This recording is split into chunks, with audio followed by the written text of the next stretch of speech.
Hello! And welcome to the 101st episode of Drunk Doctor Who. Doctor Who 101. Oh, good. Thank you for joining us once again. We're talking about the androids of Tara. Tara. Not Terra like Earth, Tara. Today is the 1st of August, 2022. There's 4 episodes. They aired from November 25th, 1978 to December 16th, 1978. Our companions are Romana and K9, as pretty much the entire season. And our antagonists. Who do you have for our antagonists? Granch. Grindel. Yeah, Count Grendel Gronk. Gronk. What are you drinking today, Heather? Now, I am drinking 1835 whiskey. Nice whiskey made here in Texas. Oh. It's. I can't really drink this like I drink Magma Flame. It's very much a sipping whiskey, which is why I'm mostly sober. Not completely, but mostly sober. You're just telling me about why they called it that? Oh yeah, because 1835 was the first time Texas got its independence. The first time. And then that reminded us of the bet we made. The wager we made in episode 97, because I was watching that last night. After vacation, I had to catch up on my audio podcast. Now I'm catching up on my video podcast, including ours. So I just watched episode 97 last night. Because I don't always remember what happened during the podcast, you know? Anyway, so yeah, we made a wager as to whether or not the country and these states was to secede by 2030. This decade, yeah. I want to win. Alright. I'm feeling pretty confident about this one. No, I don't want to take this podcast too much into politics, although that night we did. Alright, anyway, so here is the Key of Time. You've seen this cover for the last 3 serials, 3 episodes as well, because all 6 serials are in here. Really great season. Oh, and I saw at the World Market today and got some jelly babies. Actual jelly babies! Yay! Oh, that's so awesome. Alright, anyway, and that's a debate for another time. You know, favorite season thus far. Or in my case, of all time. Oh, yeah. Yeah, but we can have that another time. Oh, I was trying to remember. Did we pick a favorite cereal for last season? No, I don't think we did. You don't think we have? I was thinking about that last night. I'm like, I'm not sure if we have or not. I just watched the past couple. I don't remember us doing that. You usually keep that. I think we might be a little behind. Would it be? No, I don't have the notes on that in there. Here. The Talons of Wing Chang. Yeah. Season 14. I think that's the last one I wrote down. So wait. we're not behind. I am. Wait, the Talons of Wing Chang. Oh, it's season 14. Aren't we on 16 now? Yeah, we didn't do season 15 then. Yeah. If you don't have that, if you have a special page for it, Unless I forgot to write it down, I'll go back and check. Okay. I don't remember it. If we haven't, we can do that next week. Yeah. I'll look into it. Do you have a favorite snack, Harry? Favorite what? A favorite snack? Jelly babies? Just think that the Doctor traverses the time and universe. Jelly baby. I haven't had one of these in years. Little babies. It's a little bit. I didn't have too many of these on keto, but these are great. It's very marshmallowy. Well, this is what the Doctor, since the second Doctor, been running around with. Yeah. Just to think that the Doctor traverses time and space, and jelly babies are his favorite snack that he's come across so far, apparently. Right. Anyway, so they have jelly in them. Yeah, jelly babies. Oh, they're pregnant with jelly. No. Jelly babies. Because they have jelly babies inside of them. Yeah, I don't think that's the way that works. Alright. They are the babies. They are the babies. We're either They eating, look like little babies. we're either eating pregnant people or babies. It's a candy, sir. You're not actually eating worms when you eat gummy worms. When you're not actually eating bears when you're eating gummy bears. But they are representing worms. After Whereas a these fashion. are representing. Alright. Peeps? You ever had Peeps? Marshmallow Peeps? Yeah, you're not actually eating chicks.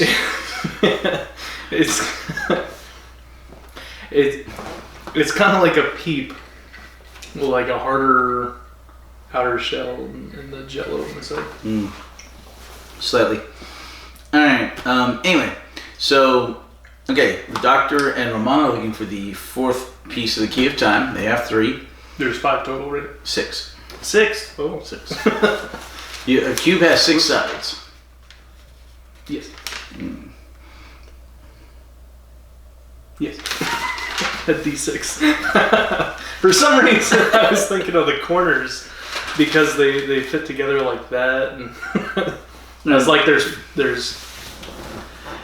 This is a fairly simple and straightforward serial. It should be a short podcast. You already know better than I because you've got the time right there in front of you. Yeah. All right. 30 minutes. Yeah. Record episode. Shorter than our first time. Okay. Was So our anyway, first episode like 30 minutes. Yeah. It was something like that. Before you started getting us off topic all the time. What? Yes. I was too busy throwing up in the first couple episodes. All right. So anyway, good job. You didn't have any facial hair back. Oh yeah. Streamline the process. Streamline. Oh. Okay. Oh. So anyway, the Doctor, Romana, and K9 show up on the planet. Tara.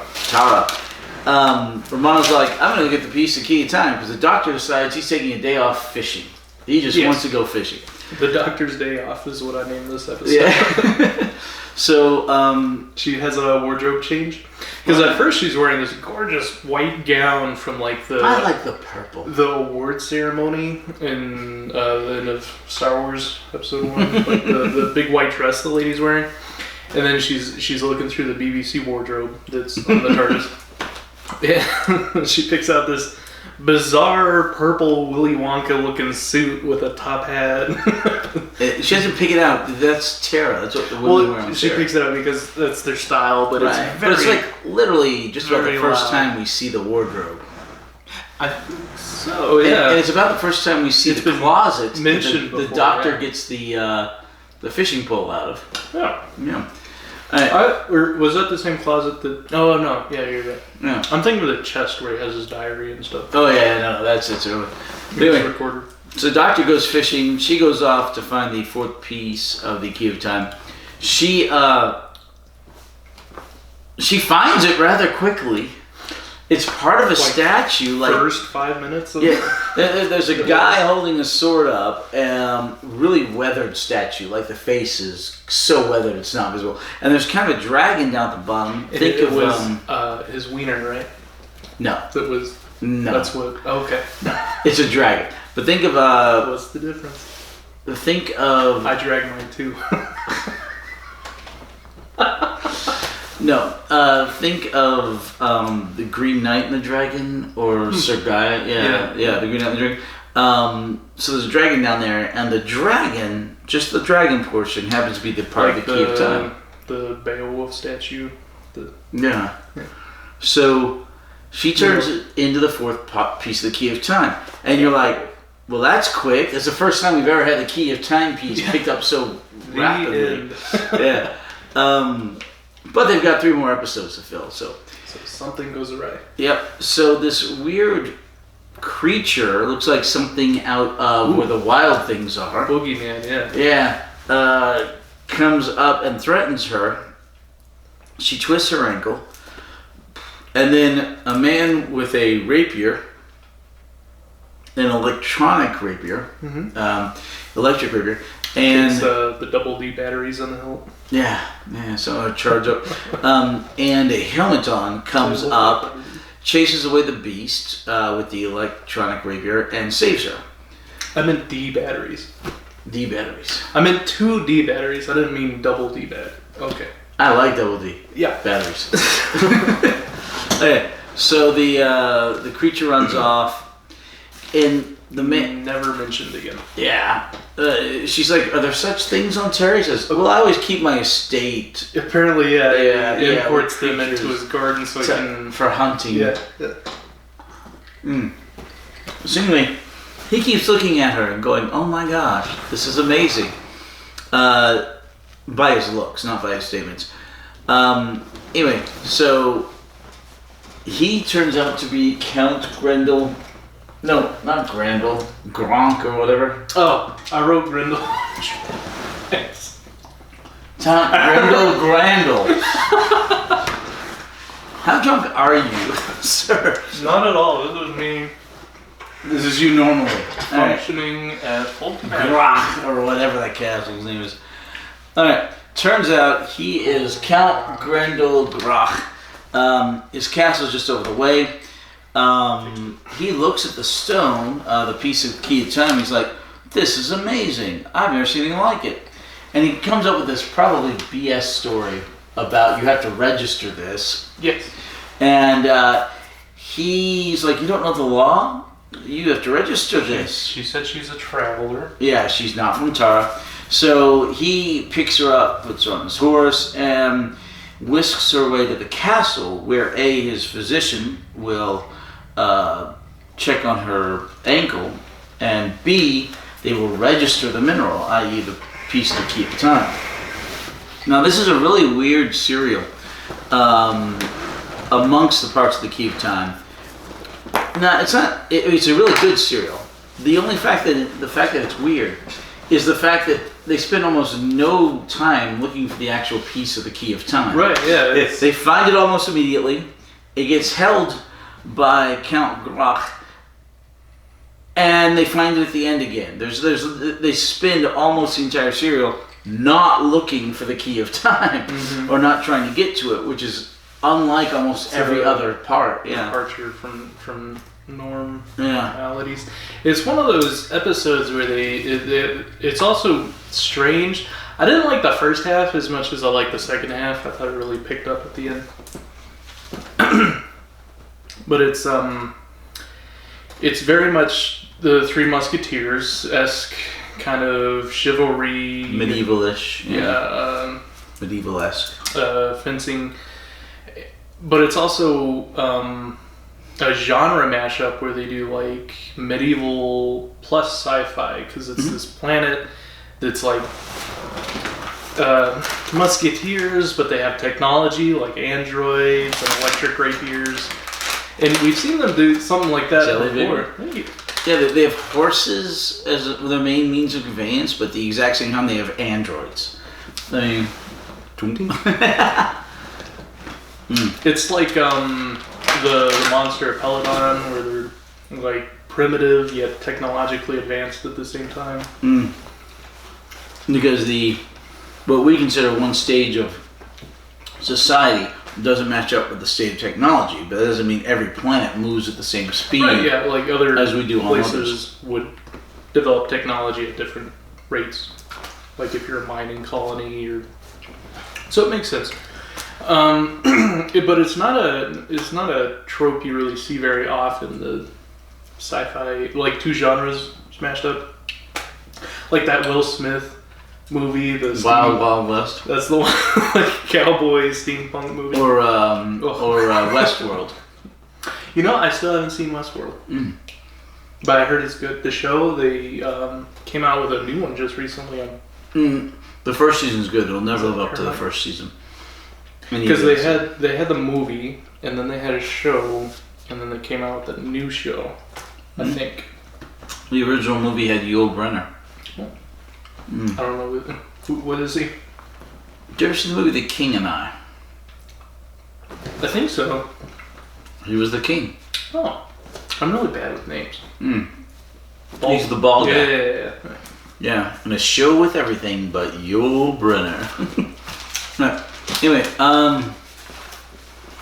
So the king whisks her off to his castle.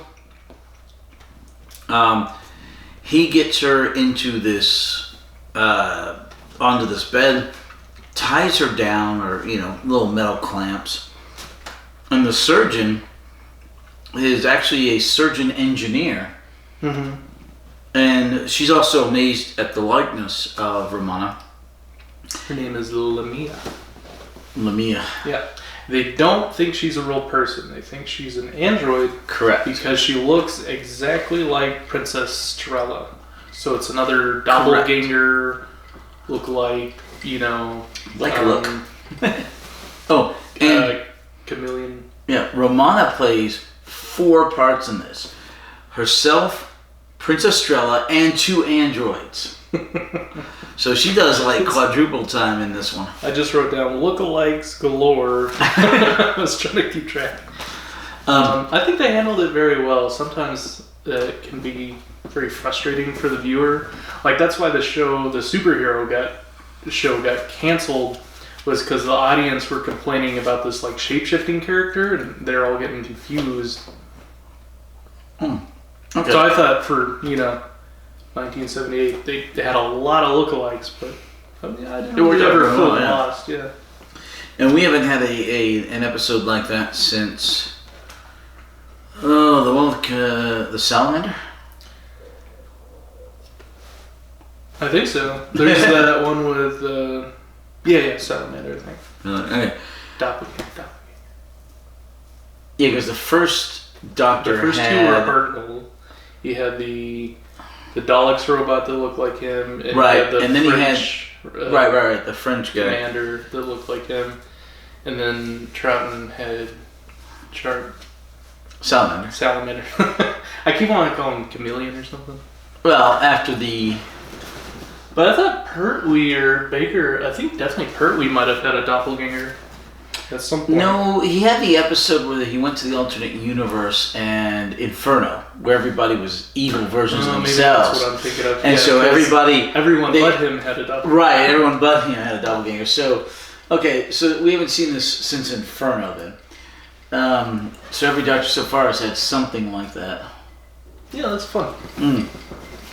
So anyway, so they think she turns out to be this exact look-alike of Princess Strella. Princess of Popper. Yeah, so they figure out that she's not an android because her ankle's swollen. They're about to lop off her head. Yeah, literally, they've got a chainsaw. They're about to cut her head off. And it's hilarious because they, she's such a perfect look-alike that they're looking at her. Finally, she's like, well, thank you, brilliant. I'm a human being. They're just 2 very back-to-back, very British moments where she's about to get her head decapitated, and she's like, far be it from me to question your medical expertise, but... You don't cure a patient by cutting off their head. And while that's going on, the doctor was taking a nap while fishing, and someone points a sword in his face, and he's like, "Oh, pardon me, could you not do that?" Yeah, pardon me, could you get your foot off my chest? My hat's on fire. Yeah, because they have the electric rapiers, and he points the sword in his face. And just very British, very polite, very, pardon me, I'm about to die, do you mind? So anyway, yeah, as you were saying, some people find the doctor. It's like they come in with they lost their arm, and it's like, do you mind not dripping on the carpet while you bleed out? So the doctor ends up being taken prisoner by a couple of men, and they get taken to, and they ask him if he knows anything about androids, just kind of out of the blue. He's like, androids? I know some androids, but I don't know enough. And then the one guy who's already shocked him with the rapier puts the rapier in his face and keeps moving it up, and the doctor keeps moving his face over the nose. On second thought, I could check out this android of yours for you. Swordman Farah. A good-looking young lad. Blonde hair. He might be 18, maybe. Very aggressive. Yes, very aggressive. very exuberant. Valiant and defensive. So anyway, the doctor gets taken to this chalet, and he meets Prince. Prince, what's his name? Reynard. Prince Reynard. And this is a weird name. This guy, nice, good-looking prince. Anyway, he's about to take the throne the next day of the entire planet. He's going to be crowned king. But there have been several attempts on his life. So he's like, okay, the reason I need you to fix this android is because it's a lookalike of myself, and I need it to go through the main gate and distract everyone while we go into a secret tunnel. And the doctor's like, okay. And they talk about the crowning ceremony, why they need the distraction. Well, yeah.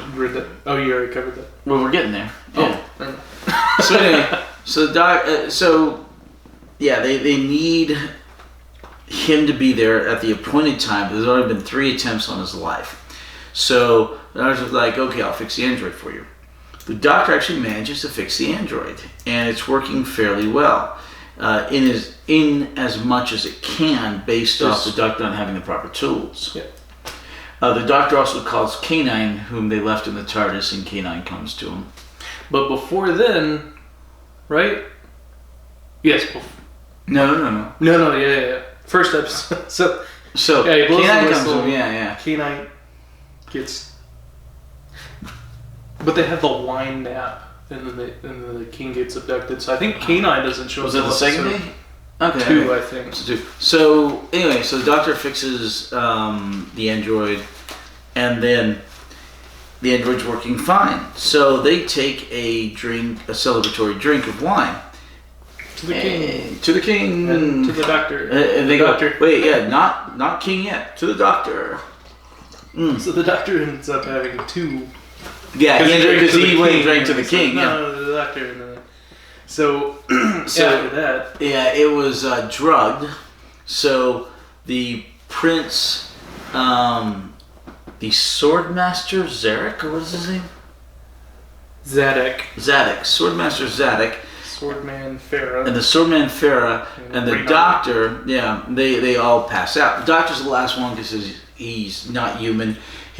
Even though he had 2 drinks, he's got a double circulatory system. Time Lord metabolism. But he still gets knocked out. Breathing through his butthole. No. That's the only. No. End of episode 1. Yeah. So end of episode 1, the doctor passes out, and you see evil Count Grenadil at the door. Grendel. I'm gonna go online, right? I'm gonna post a poll. The community is gonna have a vote. Wait, we don't have a community. We got the Doctor Who community. I'm okay. on like Reddit or something. I think we got a 30-second subscriber. Right. I think so. All right. Well, we'll ask her. So let us know in the comments below what you think of the respiratory bypass system theory of Time Lords. Has to be osmosis through the skin. Well, that wouldn't be a. Nah. Yeah. Alright. I didn't even accept the ears before. No, he's constricted from the neck up, so it had to be bypassed through an orifice below the neck. Okay. Once again, through the skin. Alright. So anyway, it's the end of episode 1. Episode 2. The doctor is awoken by Farah. And Farah and the Swordmaster, Farah's like, I'm going to kill you now, except where is he? And I was like, where's who? The prince. They took the prince. So, turns out Count Grendel took the prince, kidnapped him. He's got him in one of his dungeons in his castle. Why we never see the prince's castle, I don't know. I thought that was the one they were using for the crowning ceremony or something. Like there's... I thought that, no, because Ranch. He wouldn't then have to sneak into his own castle, but that's a good I don't point. know. Wait. Yeah, he's hiding. He's probably hiding out because of the assassination attempts. So that's why he's in that little cottage instead of his. You're right. That may be the main castle because for the royal people to get out during the plague. Yeah, that's where all the. That's probably the main castle, but he was hiding out, trying to stay away. But then how did Grendel find him? Well, he had to have found where he was hiding out to be able to drug the wine. Right. How did he find him? I have no idea. I'm sure he did some sort of reconnaissance. In the old days, this would have been 6 He might have. episodes. It really would have. I don't know. I'm sure maybe they followed the doctor or something. All right. So anyway, so the doctor says, "Look, I don't know where he is." The swordmaster believes him, and he says, "Okay, we've got to go get him." So he calls K9. K9 comes up, and the doctor says, "Well, they didn't steal the android. You still have this android of the prince." And the swordmaster's like, "Yeah," and he says, "Well, simple. You put the android on the throne, get him crowned." You know, and they're like, "Wait." The doctor at this point had called K9. I think. Okay, during this. He says the plan of crowning the android, and Farah's upset by this because it's an android. It's an android. You can't put these people have androids, but they seem paranoid of androids. I would be too if they looked just like me. Now, except the doctor keeps using the argument. Well, they say the same thing about people. Other planets, obviously. So, the doctor calls K9 with his canine whistle, and he comes over. And Farah has a problem with K9 because he says, well, "That's your dog. It's just a robot." And he says, "Well, so's your king." And he kicks the android. This obviously upsets Farah, so he draws his sword on him. He said, "Don't draw your sword." And K9 zaps him. Yeah. And he dies. No, he doesn't. Oh, okay. In fact, it's a particularly death-free serial. One death in this entire serial. All right. During this time, the doctor tells K9 to go and look out and find Romana. Right. And because she never made it back to the TARDIS. Correct. So they figure she went up the hill, so she's at Count Grendel's. Ooh. So I'm like, okay. She's there, so he says, "Okay, K9, go see if you can sense her." So K9 does that. And the doctor's like, "Okay, I will work with the android." Because they tell the doctor, "Hey, we have a couple of problems with your theory. One is security. The other's how to get in." He says, "Okay, we can get in this way. The other's security. And the problem with security is, I know I'm trustworthy. I know he's trustworthy. We don't know you. So you're going to stay with the android all the time." So I was like, "Well, I don't know about that. I got other things to do." And they put that rapier in his face. On the other hand, I could stay with the android all the time. The doctor's wit is great in this. Now that K9's gone, he doesn't have a being backup. very aggressive. So anyway, in the meantime, Romana she's drugged. And when she wakes up, she's taken to the dungeons and shown the Princess Stella. Yeah. Okay. She was asleep for like 12 hours, so through the night. And then it's like I look exactly like her. They're like, "Yeah." So then they take her and they put her in with the prince, whom they have captured, and apparently injured because he's got a gash on his arm that's kind of bleeding, and he needs some basic medical attention, but they're not giving him the. They did not abduct him gracefully. You get the sense that he has some sort of like infection from the gash on his arm because he's all sweaty and shaky and weak. Well, and there's blood on his arm. Yeah. Maybe it might be loss of blood or something. So Arhanyak Grendel ends up throwing her into the cell and making her his nurse, which I guess that's fine. The good news is that they talk, the prince and Romana, and they're able to exchange information. Like, he's like, "Here, prisoners, co-conspire against me." Yeah, co-conspire against me. So it's like, So there was a strange man that helped me with the android. Oh, really? What's his name? The doctor. Wait, the doctor? You know the doctor? So Ronald's like, don't worry, the doctor will get us out of here. Even though they've got collars on, real basic manacle-ish collars. Yeah. Grindel, he says, don't forget, while you're co-conspiring, let me tell you my master plan first. Monologue. It's classic, good guy, bad guy stuff. And the guy who plays Grindel, if we can have a sidebar, the guy who plays Grindel is fantastic. He was because we've seen the Adventures of Baron Munchausen. Big schnoz. Yeah, good big schnoz. He plays the Sultan in the Adventures of Baron Munchausen. And his voice is so distinctive. I love his voice. He has a thespian's voice. I really love it. Gravitas. Gravitas, yes. Instant gravitas. He, I don't know what that word means. I use it because you use it. Okay, it's derived from the same word we derive gravity from, and it means presence. You know what kids nowadays call that? Based. Based. Based. Yeah. B-A-S-E or B-A-S-E-D? D. Based. Based. Yeah. I don't understand. Heavy gravity. Gravitas. Based. You're with it. You're... Does it come from drugs? Does it come from baseball? I don't think so. I don't know. Based.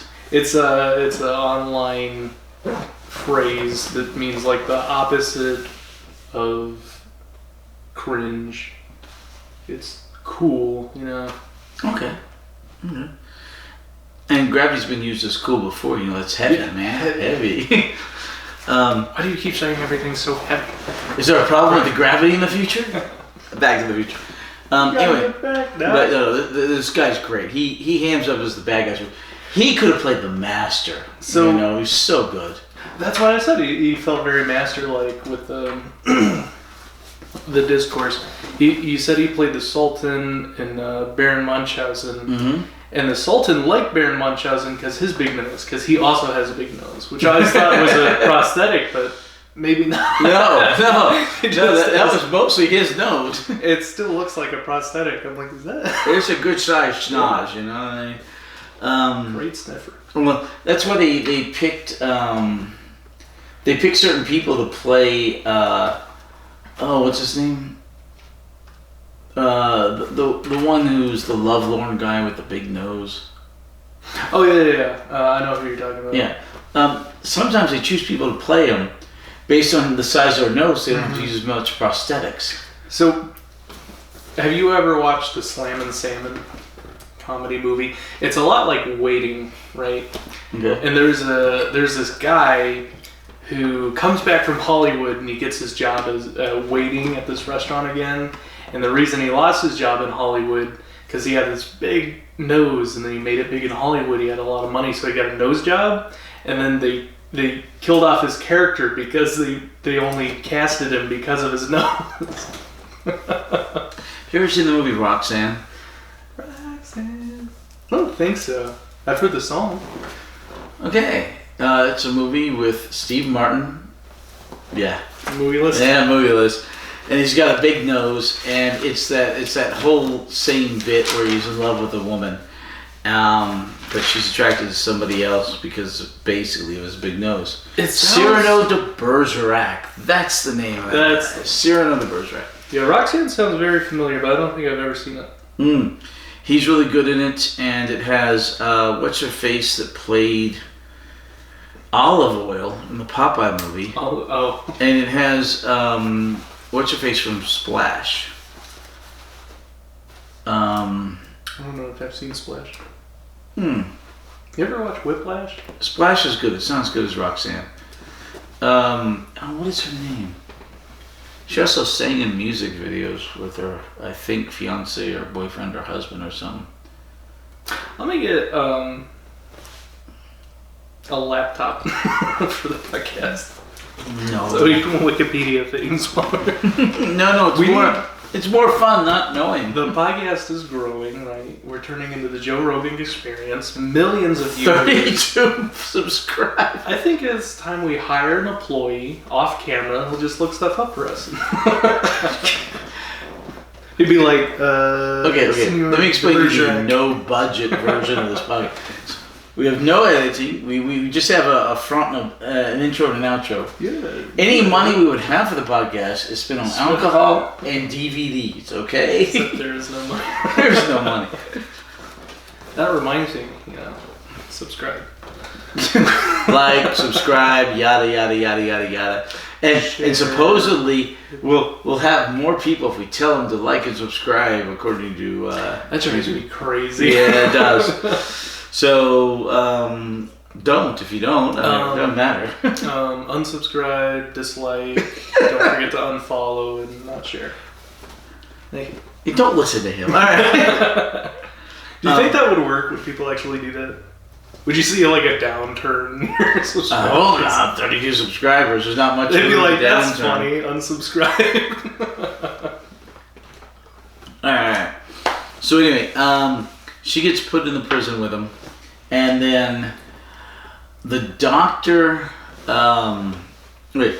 So Cannon's gone off to look for her, and she's in the dungeon of Castle Graff with the prince. The doctor, the swordmaster, swordsman, and George. The android. They call it, the doctor keeps calling the android George.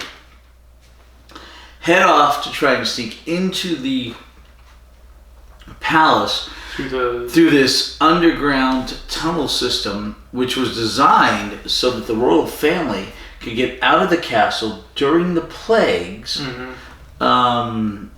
and get to wherever they wanted to go without having to go through all the people who would probably have the plague. I love that explanation. That makes sense. I mean, that's a great explanation as to why it's there. And he also ties it into the androids. He said that it was during that time the plague wiped out 9/10 of the planet's population. It's during that time we started using androids to replace people. I wrote that down, and it makes sense that the plague was ravaged the land so badly that they'd have to outsource a lot of labor to robots. But also, I thought like a much darker take or interpretation of that is people were losing family and loved ones. Yeah. Like their husband or wife, they're being widowed, and they're building androids to look like them to replace them, to like fill that void. And that's why these androids, they're not just like labor robots, they're very lifelike, exact looking replicas. And I thought that was kind of dark. It's like that Japanese village that's losing population, and so they're replacing the people with dolls, dummies. Really? Yeah. So there's like 200 people that live in this place that used to have thousands. So they've got all these weird dolls that this one person started making and putting in places like life size. I hadn't heard about that. Oh, you gotta look it up on YouTube or the internet. Creepy. Yeah, it's really creepy, but it's interesting. In Japan? In Japan, yeah. They are trailblazers in like weird modern technology.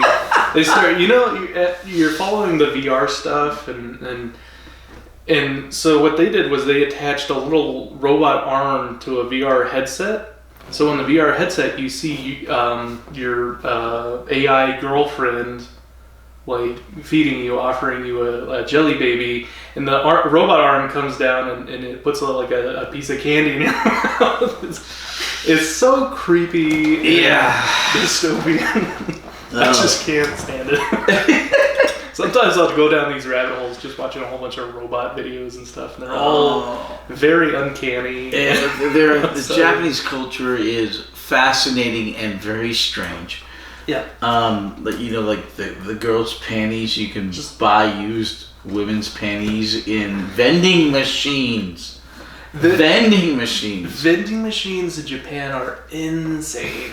There was this, I don't know, some statistic popped up how there's like 3 vending machines for every 1 person in Japan. I don't think that's accurate. I think they came out and said that's not true, but there's a lot of vending machines in Japan. Many. Okay. In the United Arab Emirates, Uh-huh. okay, supposedly there are vending machines where you can buy bars of gold. You run your credit card, and you pay me $1,600. Or no, the Thousand. I don't know how many $1,000. An ounce is $1,600. So a bar of gold is got to be like what, a 5 pound? pounds. So no, a 5 bar of gold is pounds? about this big. I've seen it. I've been to that place in New Oh, York yeah. where they've got all those 1 pound bars. is just like a plate. No, 1 ounce is. All right. Like an ounce is a coin, and a pound is a plate, and a bar must be like several pounds. All right. This is an ounce of silver. Okay. Mm-hmm. That's about the same size for an ounce of gold. Mm-hmm. So, the bars are about this big, about this tall, and must weigh about 20 pounds. Mm-hmm. Okay. Wow. Yeah. So you're thinking $100,000 Yeah. or something? You see those only in like an absurdly rich oil country. Could that happen? Yeah. You see those like plexiglass boxes that they have this small hole in and just a bar of gold. And it's like the publicity thing. It's like if you can pull it out, it's yours. You can have it. So you see all these videos of like people trying to contortion and grab it and try to pull it out. I haven't seen this. Oh, it's fascinating. I think like one person's done it so far. They like squeeze their hand through the hole, got the gold bar, and like somehow like pulled it because it's several pounds, right? It's very heavy, and you have to like hold on to it, and like with barely any. I would like to try that. You must have had insane grip strength. I'm double jointed. I would also like to try that. Like to try it. I don't think I do nearly as well as you would with being double jointed. Not worth going to the Middle East though. I don't think. I've shown you my double jointedness, right? I think so. Have you showed them? Oh, all right. It's like you do your weird elbow thing. This is as far as my elbow's been compared to whatever's going on there. All right, so. You're a regular old Harry Houdini. Ooh. In theory, if I learned, I could get out of a straitjacket. Yeah. With that kind of stuff, but I've Without, never like, tried. I don't know. You're like Grandma Walton, who like doesn't touch her toes. She like puts the back of her palms on the on the ground. Who? I think that was in the Waltons. Grandma Walton. I don't remember that. They're like touching their toes, and she's sorry. I She don't know. like just folds over. All right. Anyway, so long digression. All right. Speaking of androids, and the doctor keeps making the argument that they're like, oh, androids can't be trusted. Right, It's like right. androids say the Is same anything thing about humans, you? and he calls them humans, but he also calls them Terrans. And I don't know if they're humans that have like. They're not human, I don't think. I think it might have just been, maybe I misheard it, or maybe it's a miswrite. But they call them humans at some point, but I don't think they are. No, they're humans. humanoid, but they're Terrans. They're humanoid, yeah. Yeah, they might be some far-flung, futuristic, humanist society. I don't know. Yeah. Yeah. One of the things that was interesting in the society was that lords could then not learn. They might have had like a technology reset because they're not very advanced in other ways. Like travel is the horses. But it's so, well, it may just be their culture. But it's so weird because the lords are not allowed to learn peasant work, which includes Repairing like, androids. surgery, medicine, repairing androids, any of that stuff. Using crossbows. The electric crossbow, that's a peasant's weapon. Peasant's weapon. All the nobles have rapiers. They have a great advantage of it. Agreed. Although they don't seem too accurate, so I don't know. That's true. Right. Yeah, they've got the stormtrooper crossbows. All right. All over the place. So anyway, so the doctor the doctor, George, the android, the sword master, and the sword. What's his name? The sword man and the sword master. Sword master. Sword man is Farah and sword master is Zadok. If you're warm, you can unbutton some of your outer shirt. You have an inner shirt. Oh, they gotta pay for premium YouTube for that. Our ratings just went up. Okay, they sneak through. Why do you wear 2 shirts when it's 100 degrees? Is it wrinkly or something? I like layers. In the winter, yes. In the summer, no. Well, it's very light layers. There's a short shirt and another short shirt. It shouldn't be that hot. Yeah, you're sweating. All right. But I have plenty of insulation, so. Yeah. You already got. That's like me. I've already got a shirt under this shirt. It's called fat. Yeah. And then the hair under there. Yeah, I'm not. I've got a decently hairy chest, but I have no hair on my back, which I like. Oh, yeah, thankful. Yeah, all right. That's lucky. It is, because anywhere I have cloth rubbing against, it removes the hair. You know, I didn't have that problem until like recently, but now it's like starting to like remove the hair on my thighs. That's why I lost my hair. Is I like to wear hats. But I mean, look at my arm. Look at hair. Exact Timberline with no hair. But I mean, look, exact Timberline where the sleeve is. Huh. It's mine's not nearly so. right. For some men, it's an old wives' tale, but it's an old wives' tale because it's true. Yeah. For some men, myself included, it does it. So on my back, the cloth rubs against. On my chest, not as much because it slouched a little. Yeah. That makes sense. Because of the concavity of the chest. So with COVID and the wearing masks, is that how your mustache rubbed off? Or? No, I shaved that off. God, I hate masks. Remember in Vegas, the stupid masks? Yeah, and that makes your nose run because your beard was tickling. Oh, God. I felt really bad. I also hadn't like trimmed anything, and I was like real bushy when I went to Vegas. So it was not exactly comfortable at all. It's another flu now, another cold. Who cares? All right. Yeah, the world is healing. You don't have to do it Except on airplanes. if you're in China, in which case you are screwed. Or California. So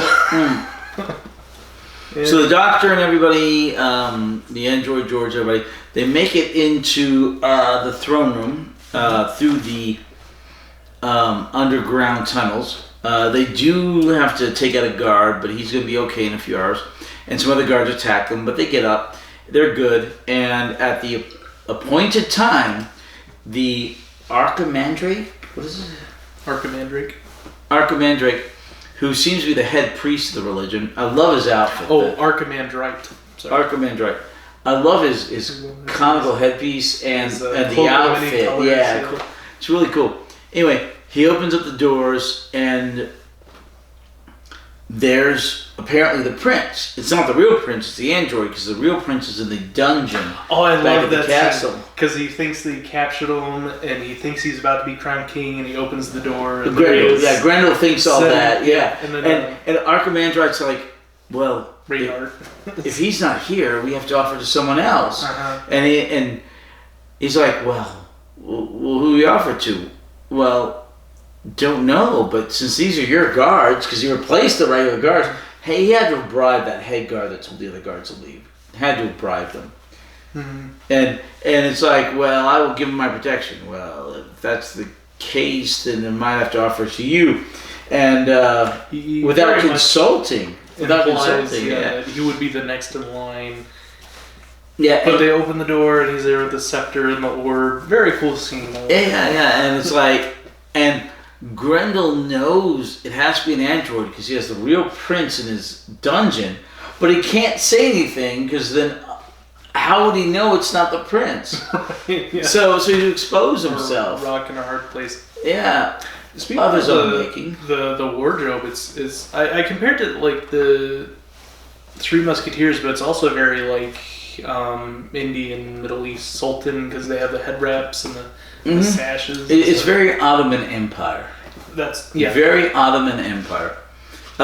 Some of the attitudes are very Russian, as in the peasants and things like that. In the helmets they wear. Well, the helmets are a bit more World War I German. I guess that'd also be right. And the one helmet that was kind of comical, that's more Ottoman Empire.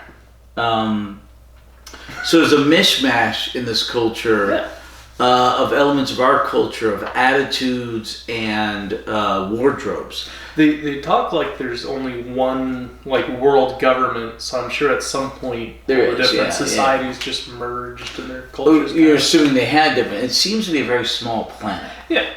So this very small planet may just have had the one culture the entire time. Maybe so. Yeah. But it's a very like a melting pot of different.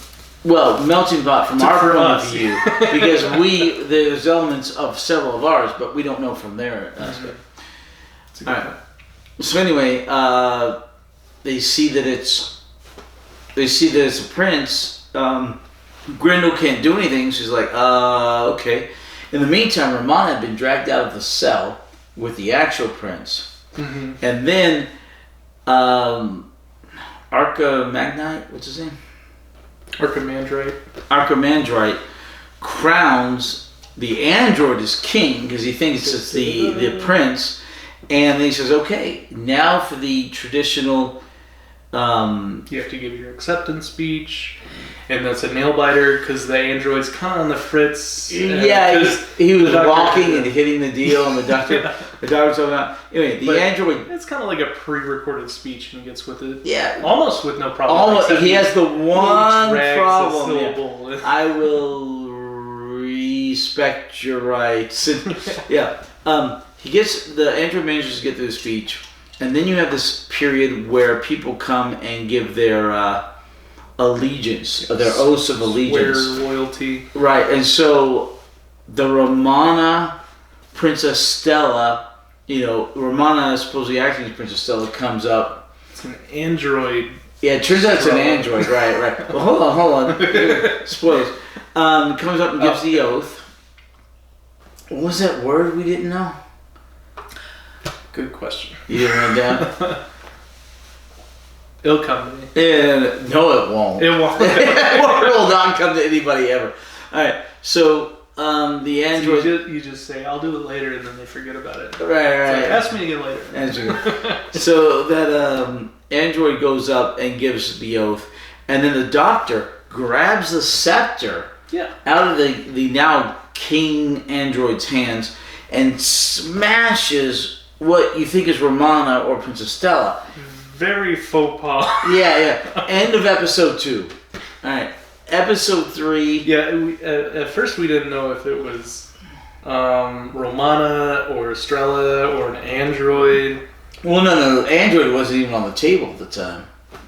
Well, we knew that there was some sort of android involved because they thought Romana was an android Estrella, and they were wanting to salvage it for parts and save the heads. So right, but they had brought the whole bait and switch was when they grabbed Romana out of the cell. Oh, yeah. And brought her up, and you're like, they were inspecting her alpha brainwaves, but you're assuming it's for this, and that the doctors just hit Romana. Yeah, I didn't think about that. Oh. Sometimes I'll miss like subtleties and non-verbal stuff on camera because I'm writing stuff down. So end of episode 2. Or I'm just... Episode 3, the doctor, I wrote down, end of episode, doctor gives Strella a bonk. A bonk. Alright, so turns out it's an android. And Archimandrite goes, what? But it's an android. Why would anybody do this? And the doctor says, to get close to the king. Because you probably have to kiss the ring next, right? It's like, it's an assassination attempt. So, there's a society that has lifelike, picture perfect android replicas that look like real people, to the point where people can't tell the difference. And for some reason, there's no precedent to do any sort of android inspections in official court proceedings and inaugurations, because they have a big old panel on the back of their head. You can inspect and see if someone is an android. But even if there was no precedence for that, it never happened before. After they find out Princess Estrella was an android, you would think they would inspect everyone else and see who's an android and who's not. But they don't. The doctor alludes to that. He does. Yeah, he does. The doctor goes, he hits that and he goes, and Grendel, whose plans were no prince, no straw, I will be made king, and he has these plans, and then he goes, who are you? The doctor's like, oh, I'm the king's physician. I'm the doctor. Yeah, but Grendel takes 2 or 3 times to ask him, who are you? because he interfered so much. I made a point to write down, are there any other characters in Doctor Who that have as vague a name as, like, the Doctor and the Master? Or, like, just never says what their name is? The monk. The monk? Yeah. Mm-hmm. He's not really a recurring character. He should have a couple times. The Celestial Toymaker. And the monk. The Guardian. The monk yeah, came I guess back a lot of twice. people just have, like, White Guardian, the Black Guardian. just titles and do the names. And we may see the Celestial Toymaker again. Ooh. Like, we will or might? We might. Rumor for the 60th anniversary Ooh. is that the Celestial Toymaker's coming back. That would be awesome. Played by No. Neil Patrick Harris. Ooh. Yes, That would be good. exactly. That's the rumor. That is the rumor. I like Neil Patrick Harris has been filming for the show. We do not know what part he's playing, but the rumor is the Celestial Toymaker. Or they may just call it the Toymaker. Do you think because they're going from the BBC to Bad Wolf. Which is the Sony company, Sony Well, owned by Sony. owned by Yeah, Sony, yeah. mostly Sony's Japan and America. So do you think that's going to Americanize the show? No. If anything, it would Japanize it. Because Neil Patrick Harris is American. Japanize it. Americanize. The good news is Sony Or is is. he Canadian? I don't know. I don't know. So Sony's a non-woke company. All right. So much of America has gone woke They're with still all that sleeping. crap. No, but Japan hasn't bought into this crap. They're So- too busy buying panties out of vending machines to be Or bars politically of gold. correct. Right. So They have literal politicians on billboards saying, "I will take my top off if you vote for me." no, that was Italy. As also Japan. Was it? No, there was a porn star that ran for Congress in Italy and won. I think it was a Japanese porn star, and she was As well? also running for president. And she had billboards saying, "Like, I'll strip if you vote for me." It's just That's like, so funny. like, what is going on? I don't know, but I have no problem with it. All right. So anyway, I mean, America has a bad habit of electing like actors and stuff, just voting by name. Ronald Reagan, Arnold Schwarzenegger. You're just like, okay, to be they're talking fair, about- having been an actor should not preclude you from running for I'm not office, saying it should. I'm just saying. or a singer/actor. I'm just saying it's Sonny like Bono. it's more of a popularity contest. It's not so much Okay. is this person qualified. It's like, oh, I know that name. Yeah, the problem is with this many people as we have, Mhm. 330 million. Yeah. Name recognition is a big deal, and the vast majority of people do not look as much qualifications as they do name recognition. Could you imagine if Arnold Schwarzenegger had to run as like a write-in ballot? You'd have to, like, his name wasn't on the ballot. You'd have to write in his name. He wouldn't get a single vote. It'd be like Schwarzenegger. Okay.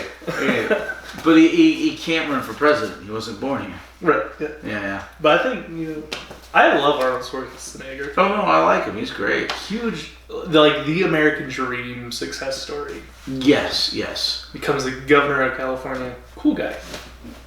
Probably the best governor Best we've had thing that happened since to California. Reagan.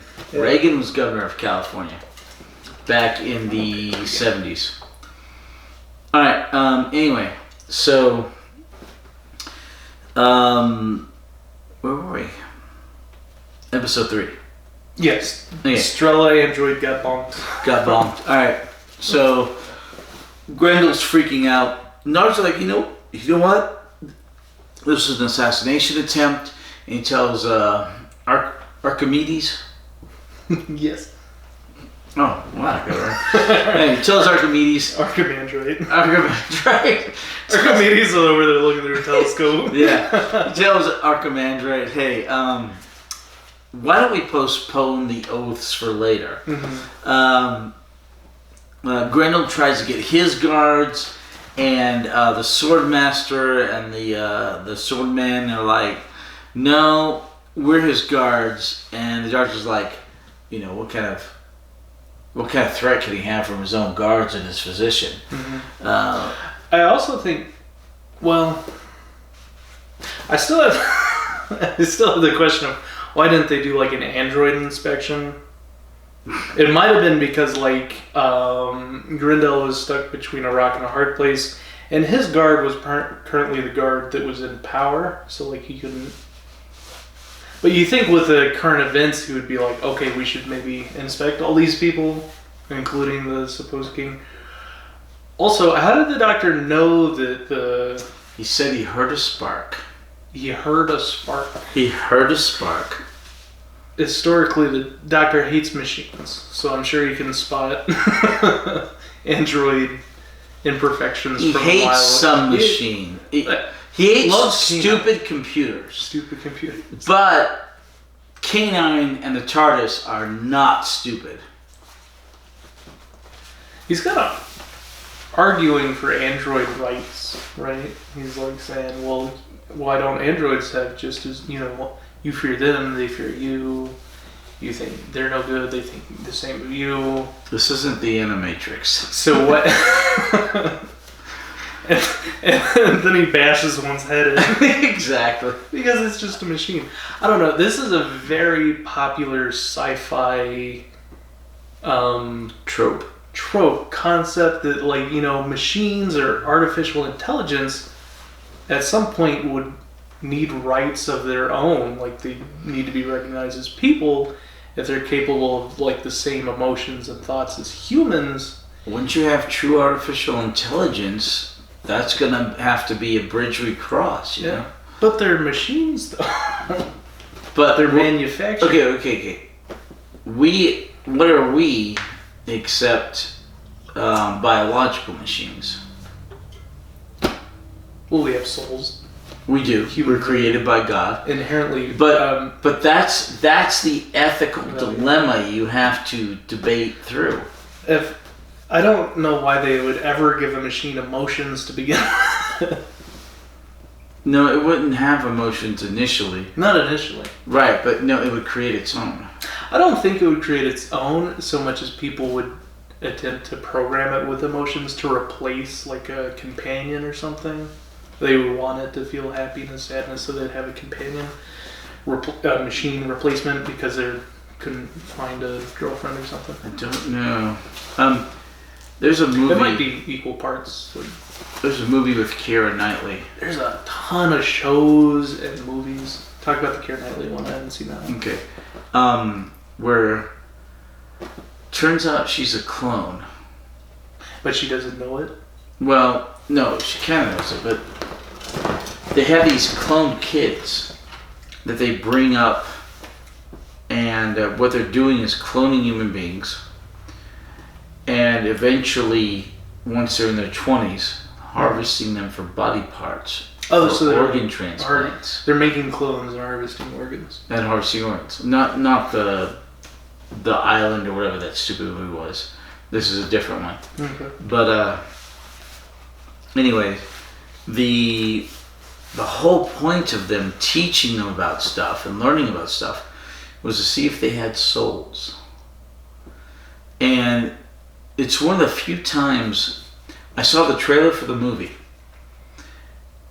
And I couldn't wait for the movie. I went out and bought and read the book because the trailer was so compelling. I had to know the story immediately. Before the movie came out? Before the movie came out, after seeing the trailer. Was it good? Did you like it? It was really good.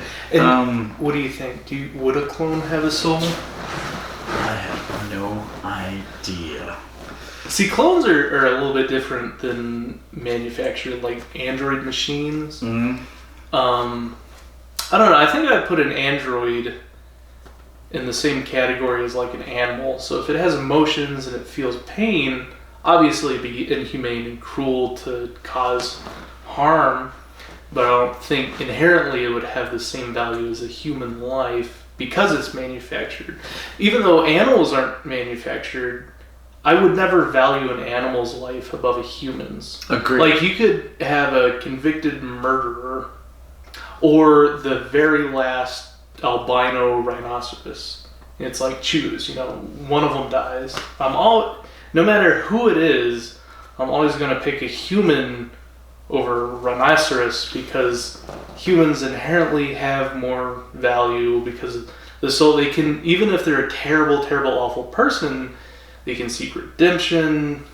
Hey, no, I agree with you. I hate it when I watch a movie, Right. and 25 people die, Yeah. and then the dog dies, and that and they're adds like, "Oh, so the much dog!" more And it's like, emotional what are you impact. talking about? 25 people died, and I- you had no problem with it, but it's a dog. No, Yeah. And I see people I hate that. God, I all hate the time, like commenting, like, "Oh, I'd sacrifice anyone to save my dog," or I'd if I had to choose between pushing a person or a dog out of traffic, I'd pick the dog. And it's like, what's wrong with that. you? Yeah, no, exactly. But it feels like intentionally manufactured, like they kind of desensitize the loss of human life in the movie, Yeah. and they intentionally make the dog dying an emotional, impactful scene. It's like, why? Well, there's divinity in human life, but you have to believe in God. So And all of this, so much of Hollywood does not. all of this is wrapped up in religion because Yes. if religion isn't involved, then it's like morality-wise, it's a much harder argument to value human life over anything else because what's your argument other than the soul? Otherwise, it just comes across as selfish. I feel like soul removed. The only argument is like humans have a higher potential for good and intelligence than an animal. Well, they're higher up on the food chain. Yeah, but no, I hate that. And Me too. there are movies like that, like And that's why androids bug me, because they always value like androids' rights and feelings and emotions over a human, or put them on the same level. And I'm like, I don't think they're on the same level. It's like you can't make a machine and then say this is as equal as a human. okay. I don't know what you. I'm gonna go to the bathroom. And grab another Twisted Tea because we're gonna do a twist here in a minute. Okay. Yeah. I'll be right back. I'll let you do the lots of that. I'll Alright. stop getting us off topic about androids. I thought it was very prevalent. I got it. All right. Yeah, you're still in check. All right.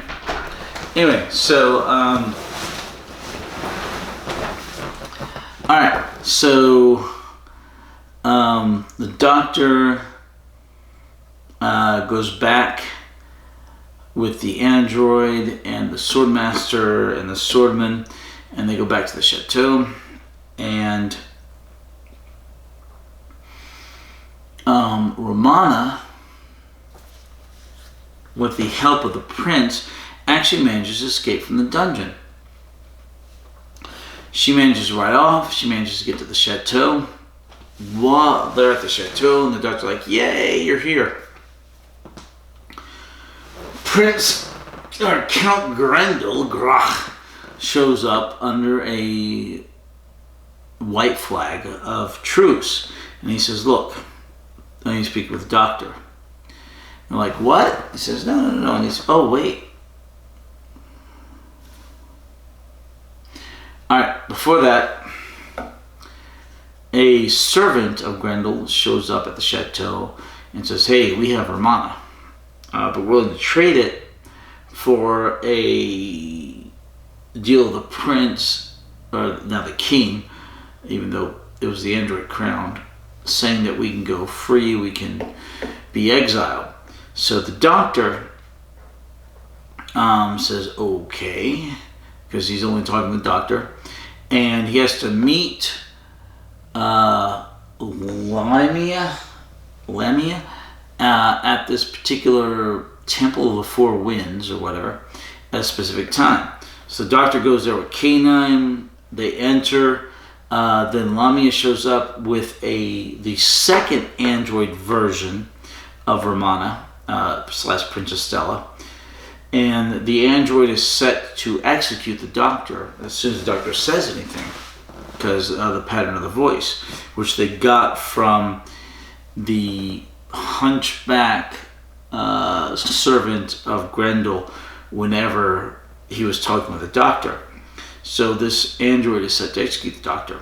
So Lamia shows up with that, and the doctor happens somebody to be there. The doctor says, "Hey, here's your passage you're free to go. Here's I your sign. I want Romana. So Lamia, is that her name? Close. Yeah. No, yeah, you have it. Lamia. So he says, hey, I want Romana. Lamia goes out and brings the android, the second android, looks like Romana / Stella, in. And Yes. she's like, hey, aren't you going to say something, Doctor? The doctor says, K9 says, hey, this is bad, don't do it. And the doctor says, wait, what? And when he bends down to talk to K9, the android Romana I love your shoots at canine him. voice. What? Canine is like, hey, don't. Exactly what he sounds So she shoots at the doctor. The doctor runs like. Goes over around. his head because he kneels down to. Right, the doctor runs around. The android. There's the big moves. supporting pillar, and they're kind of playing the Well, Scooby-Doo chase. it's a little pagoda. Yeah. It's very much a Chinese style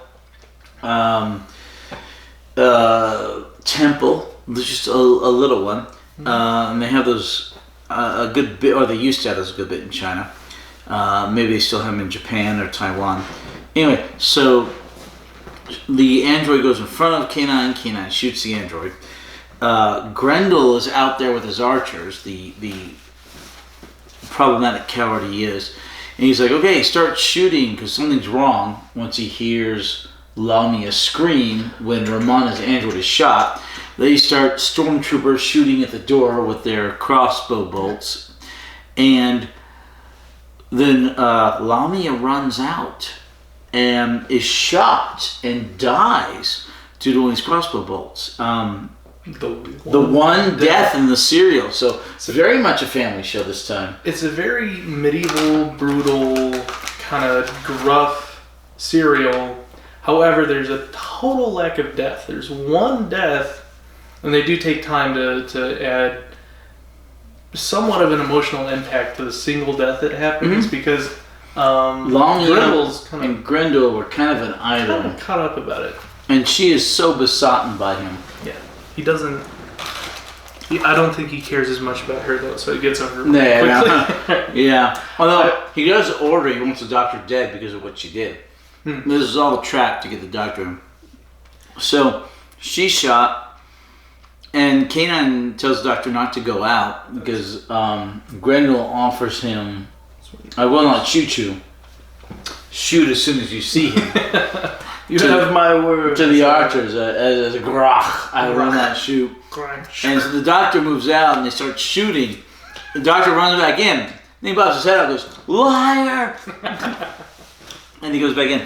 So he gets K9 to cut him a hole in the back of the pagoda. They escape. Makes a little dog hole for him. In the meantime, Romana's escaped.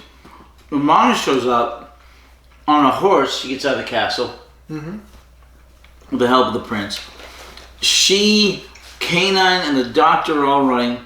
K9's slow. The doctor's like, every man for himself. K9 turns around, and as the 4 archers are coming up, K9 strafe shots across them. They all go down. This is great. If there are other deaths, those are the other deaths. But we don't know. Permanently disabled, like in the last serial. But we don't know if they're dead or not. But K9 just strap shoots them. So they all get back to the chateau. Chalet. They get back, and the doctor, and then we're talking everything out, and because Romana brought word from the prince, nay king, to Farah. What's his name? Yeah, the swordmaster Farah. Farah is the swordsman. Zadok is the swordsman. Oh, Zadok, because he said Zadok will know what to do. So they start planning a castle siege to get into the castle. The doctor, then there's a knock on the door, and it's Count Grendel. And Count Grendel's like coming under a white flag of truce. Now, he expects everyone else to obey the laws of war, but he doesn't want to obey them. He takes advantage of people's honor and their word because he doesn't do any of that. Yeah. By the way, you're still in check. I thought it was your turn. My turn. No, you're in check. If it was my turn, I'd take your king. Oh, the knight. So, Grendel comes in and asks to talk to the doctor. Where did he come from?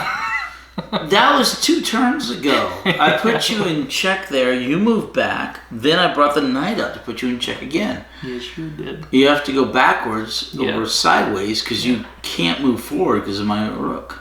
I think I'm safer here from the other rook. Still sticking to my castled corner. Just have a few pawns. Yeah, overall, you're just not in good shape. No, not looking too good for me. You have 2 knights up on me, and I think 5 pawns. 5 pawns. I don't know. I'm 2 knights up on you. That much I know. I just moved back there. Yeah. All right. So anyway, So, did you notice the? Go ahead. did I notice what? Did you notice the padding throughout the serial?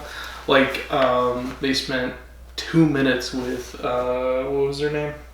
I don't think there was that much padding. I think things happened very quickly. Right, it in the old seemed days, like this would have been 6 A episodes. very well-paced, back-to-back, scene from scene transition. But every once in a while, we just run into a scene that I felt just ran way too long, like where Lady Lamia has the diamond Dremel bits and she's drilling at the piece of the key of time, and that goes on for like 2 minutes as she goes interesting and then goes back to drilling. I think they're just trying to reinforce the thing. Yeah. It's a mysterious hardened object. But then also when K9 is cutting out the doggy door in the pagoda for them to escape through, that might have been a limitation of technology because they're using CGI for the laser beam. They're actually like blowtorching through like a wooden. It's not CGI. It's a literal drawing on the thing. Post effects where. Yeah, the post effects. It's not computer. Okay, but there's a guy on the other side with a blowtorch. Yeah. Cutting the door. But it just went on for like 2 minutes. And it's funny because you notice that the blowtorch is going up before K9's it's not really catches lined up to up. it. Yeah, right. It's kind of lined up, but not really. And Baker's just like acting so hard in the scene. He goes, "Get it, K9, get it." He's watching it. And he lays down on his back. And Moves he goes, under. "Go, go." Yeah. It's just like he's really throwing himself into this like 2 It minute was scene. awesome. It was awesome. All right. So anyway, so Grendel shows up under the flag of truce, offers the doctor the throne, as I'm sure he's just trying to get the doctor on his side. The doctor immediately goes to the sword master and the swordman and goes, "He just offered me the throne," which I love. It's like, but the doctor was playing the fool. Yeah. Really? Wait, well then what must I do? Well then me? and then he goes, he tells on him, and then Grendel takes the stake, which he's holding up the flag of truce, throws it and pierces, the android George, and the episode ends. So episode 4, He gets away. They kind of just like watch it. They go, "Oh no!" and he goes, "Ha ha!" and he. I don't know what else they really could have done. Would you throw yourself in front of the stake for an android? Maybe if it was the real king. I mean, after the stake, like they just kind of watch him.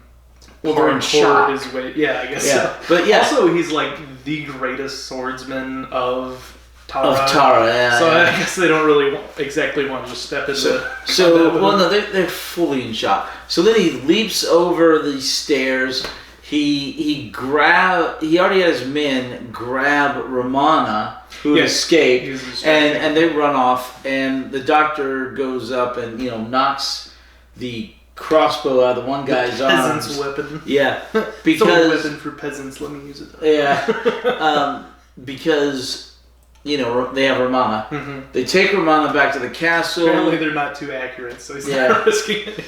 They throw Romana back in with the prince, and then Grendel shows up, and his big plan at this juncture is to have the now king, even though the android was crowned. Oh my gosh! The now king to marry Princess Stella, who's Romana, because the other Princess Stella, the real Princess Stella, absolutely refuses to get married under his roof. Have Romana, Princess Stella, marry the king. Then the king will die because the king's not looking well anyway. Then he will marry the king's widow because she's already queen. And as the queen's consort, she dies and he's already a noble, so he'll become king. You think anyone's following? No. So fun, initially I thought, it was pretty well presented, even though it's a pretty convoluted plot.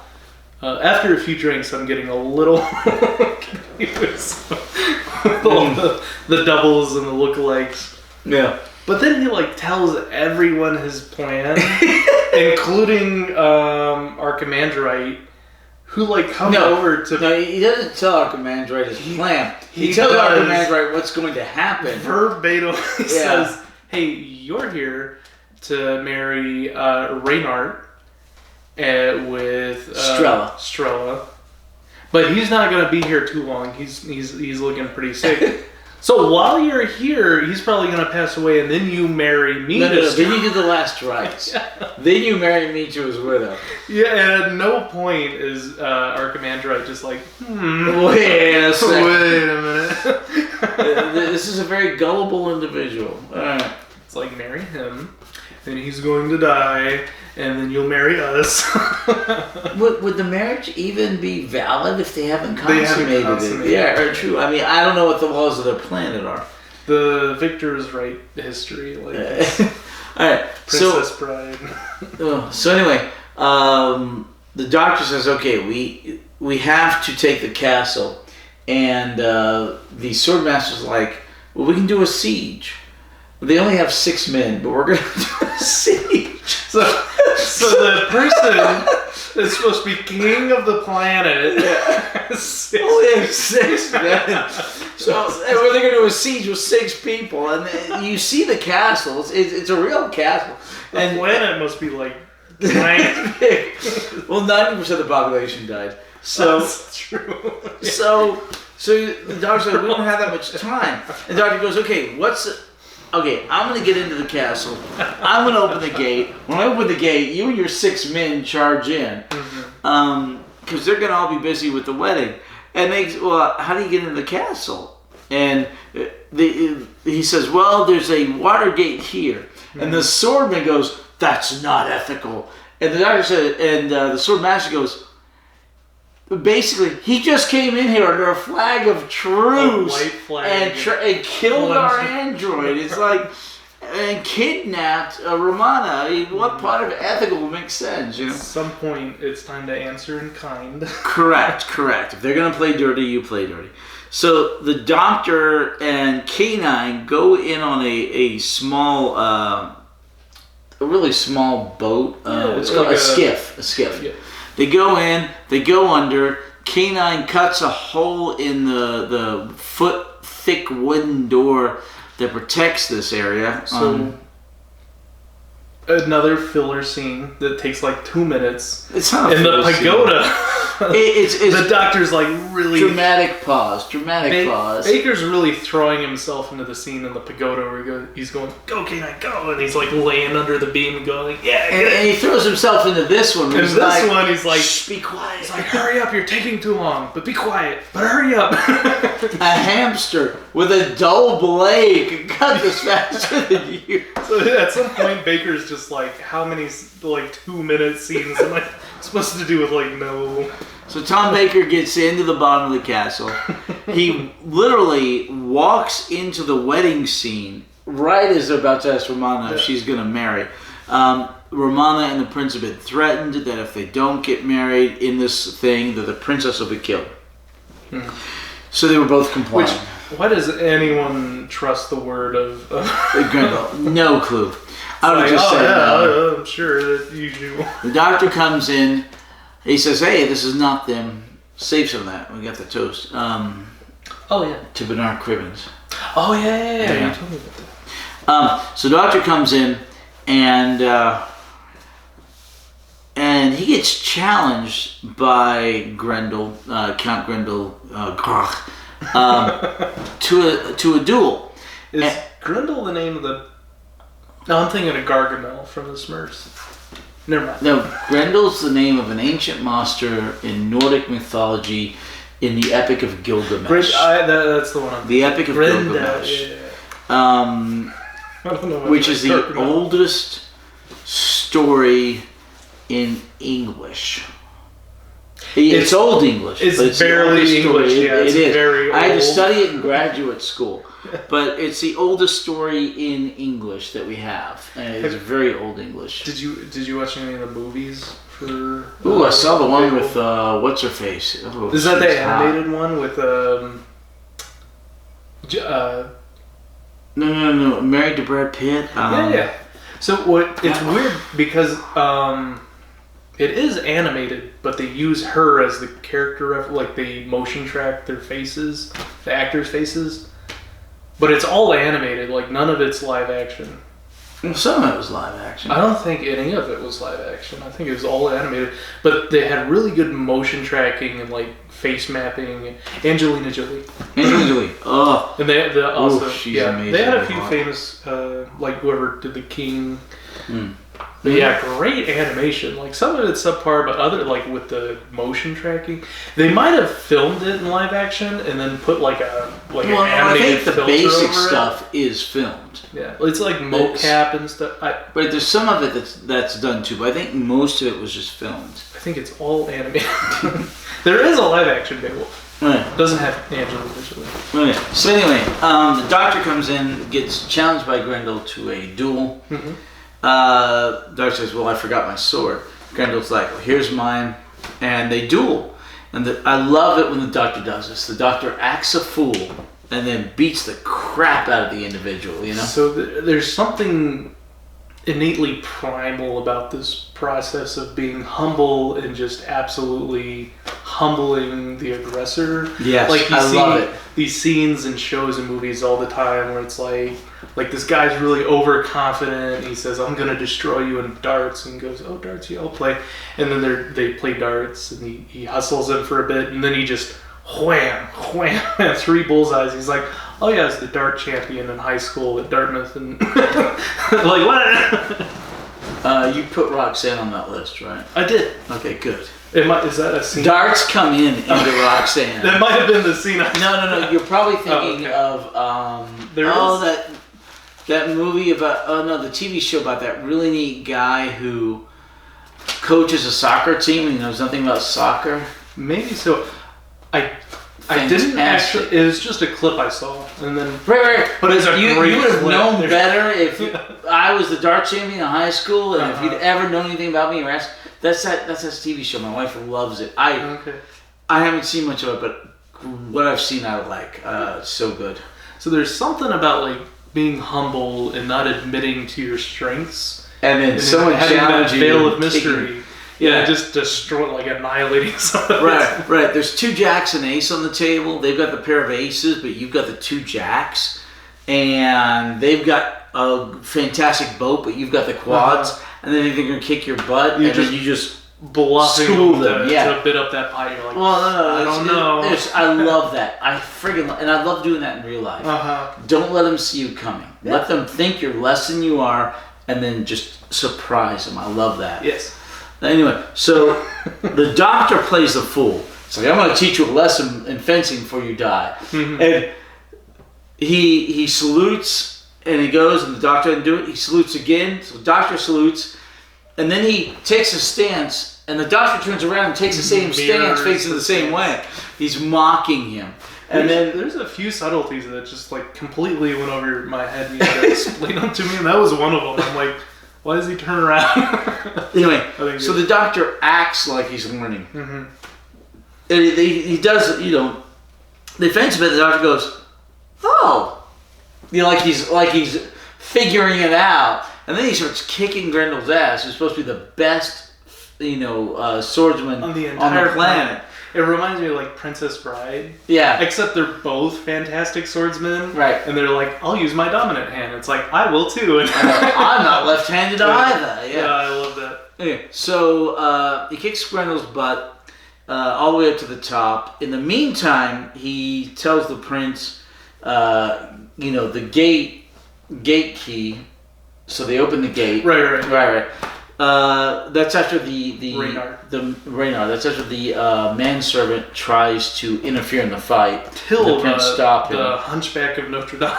Yeah. And what's his face goes down to kill the princess because the count told him to. Kirster is Grendel's like guard captain. Right. So Romana follows him. Romana hits him over the head with a picture frame. Then he gets hit over the head by the actual princess of the flower pot. He gets knocked out. The He's doctor sitting he just kind of slumps over unconscious on the bench with the picture frame. The doctor defeats Grendel, tells him to surrender because all the men have rushed in and stopped everything. All 6 of them.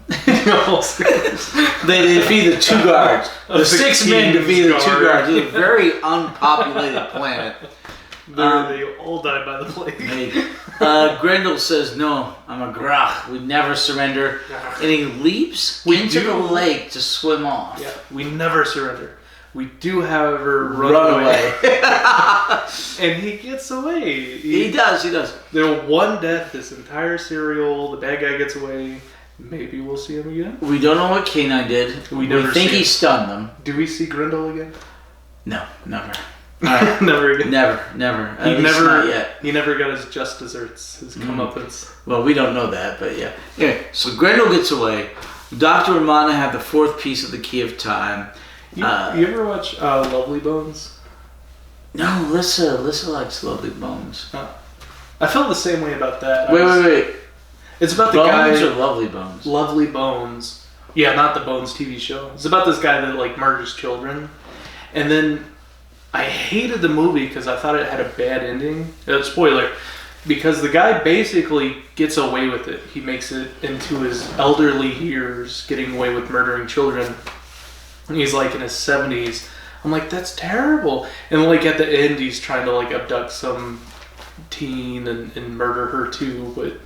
But she sees through it and she kind of shoves him and he falls off a cliff and dies. And they're like, oh, see, he died. He got his comeuppance. His justice. I'm like, he was 70 years old. He got away with the whole thing and lived a full life. He should have died at 40, Such a rough movie. Very, very sad. I don't think I've seen that. Right. So anyway, sometimes the bad guy gets away to live another day. I have no problem with that. They get away? Okay. If you're watching a movie and the good guy wins 100% of the time, there's no suspense. Let the bad guys win every once in a while so you don't know. I used to agree with you, right? I used to agree. I'm like, all media, everything is so boring because it's so predictable. Superman always wins. And then I'm sitting here, I'm reading this Transformers comic book, right? And I get to the end and the Decepticons win. And then it's the end. I'm like, I feel terrible. And that's when I realized that I really do just want the cozy, fuzzy, happy ending, good guys win. I don't want the bad guys to win. No, that's one of the reasons I haven't watched Avengers Endgame. Yeah, I like the end of Infinity War. That was a good ending. That was great. That was fantastic. I'm done. It was so popular that the good guys lost that at first it was marketed as Infinity Wars Part 1 and Part 2, and then they did away with that and they just called it, its own standalone movie. And Endgame, yeah, so that it would be a standalone movie where the good guys lost. Yeah, I liked it. Let the bad guys win every once in a while, just to keep that question mark in there. Yeah, right. Yeah. See, I'm okay with the good guys always winning, but there still has to be consequences and character deaths and meaning. Once a show, basically revives characters and people keep coming back and happens a lot in Modern Who. That's when I check out. It's there are no consequences, nothing really matters. Happens a lot in Modern Who. Multiverse stuff. It's it's too convoluted, nothing really matters. But I did realize that I don't like the bad guys winning. I don't like bad endings. Just once in a while, just give him 5%. See, just 1 in 20. Give him that, and it keeps the the questioning there. You know? I'm more okay with a 50-50. Like they win the war, but they had a lot of losses. Like there's consequences, there's character deaths. Sometimes. But I still want the good guys to win at the end of the day. That's what feels good. All right. So the Doctor, Romana, and K9 head back to the TARDIS. They take off. All is good. They have the fourth part of the Key of Time. Mm-hmm. All right. What are your questions? We covered a good amount of them through the recap, but I do think I have a few more. We talked Should have about. been a much shorter episode. All right. No, I think we're on a record here. A record, short or long? Well, short. No. Yeah. 30 minutes is a short. Like the episode you were puking your guts out. Yeah. Well, that's what heroes and villains are for. True. Did you talk about did you tell the audience about your other podcast idea? About our improv interviews? No. I want to do that though. Oh, is that a surprise? No, but I do want to do that. That sounds like I seriously want to do really fun idea. Have you told them about it? I literally, we should do that right after this. I mean, We could do it. Let's do it. okay, all right. Do you have okay. We'll talk about it off camera. New subsidiary podcast coming soon. Well, we're gonna play with this. Maybe. Maybe tonight. How did the Doctor know that Strella was an android? He heard the spark. Yada yada yada. Other vaguely named characters. White Black Guardian. This is what Grendel I gets switch. away.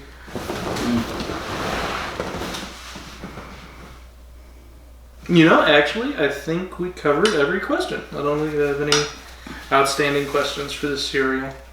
Cool. I castled. That's why it takes so. Oh, nice. Yeah. All right. I've never seen a castle with like no pawns. Front. It's kind of weird. It's actually. just a whoop. Well, it's to get my rook over here to support the other rook. Yeah. I mean, it makes sense, but I've just never seen that. Usually, castling is more defensive than utilitarian. Utilitarian. Yeah. All right. Anyway, so okay, couple of notes. First of all, here's to Bernard Cribbins. Bernard Cribbins. Wilf in modern Doctor Who. He was the policeman. And also in Dalek Invasion of Earth, 2150 AD. Mm-hmm. So once we finish the Key of Time, we were going to wait to start our Apocrypha podcast until the end of this Doctor, but because he was in the second movie, we're going to do the two movies at the end of after the end of the season. Wonderful man.